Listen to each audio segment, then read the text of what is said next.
external threat. That defense sometimes takes the form of having to enter into combat. Therefore, the Quran contains instructions concerning combat, because it is a comprehensive guidance for every single aspect of the human being's existence. So one should not take those instructions concerning combat out of the broader context of the whole teachings of the religion. If, for example, I would like to, I wrote this down, I really do feel I would like to share this chant with you. This chant is taught to the United States Marines, the US Marines, and I heard it vocalized by a certain Charlie Anderson, who was a petty officer in the US Navy. I'd like to share it with you. Bomb the village, kills. They say, you know, when they have that chant, they will bomb the village, kill some people. Yeah? So should we sing along? Yeah? Bomb the village, kill some people, throw some napalm in the square. Do it on a Sunday morning, kill them on their way to prayer. Ring the bell inside the schoolhouse, watch the kiddies gather round. Lock and load your 240, mow them little and mother, down. This is what US Marines chant in a playground, in their parade ground. I only say that in respect to the point being is that when you are training soldiers, you unfortunately have to train them to kill. Not in this instance, though, to massacre little children. I think that's going a little bit over the top.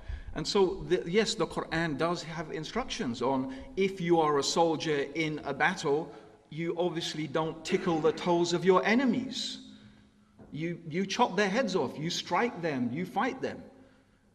You don't tickle their toes. So yes, but those are instructions that are specific to certain circumstances, and that's why I agreed with Charles. Those verses are there. Take them out of context, abuse them and misuse them, then of course you have a recipe for some of the things that we are seeing in the world today, and that is wrong, and I condemn it, absolutely. Okay. I'm going to shift onto a slightly different theme. It does come back to things that were said in the initial statements. Which is to do with the definition of Islam. Is there a battle underway? And I've got a question that was sent in anonymously, but it's for Humira, and that is, do you believe there's a struggle between Muslim men and women as to where the heart of Islam actually lies? Personally, I'm not a happy, clappy Muslim. I don't go around saying, everything's lovely, everything's fabulous. Everything is pretty disgusting, disgraceful crap. At the moment, the world is a bad place on the face of it, and you have to move away from the face of it to see it in a more beautiful sense if you want to do that. You don't necessarily see it as you walk down the street. And the thing is, I think that in response to the sort of questions James was raising, I think we have done a bad job as Muslims of being able to answer the questions that the West have of Islam.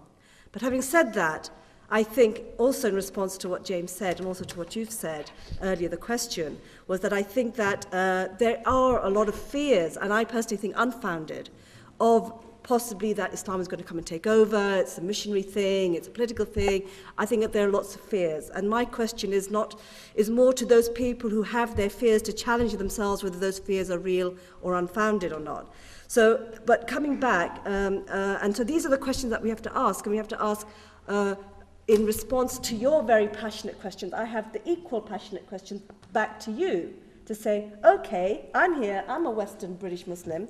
Where do you see me? Where do you want to put me? Do you want to put me in gas chambers, or as has been done before? Or do you want to really know? Do you want to engage? You've got to ask the right questions. We all have to ask each other the right questions. So I think I perfectly understand that the average British white person, let's say, for definition, is got these questions that nobody's answering, but we as Muslims also have questions that nobody's answering. In response to the question about the struggle of hearts of men and women, no, I don't think there's a struggle between men and women for the heart of Islam.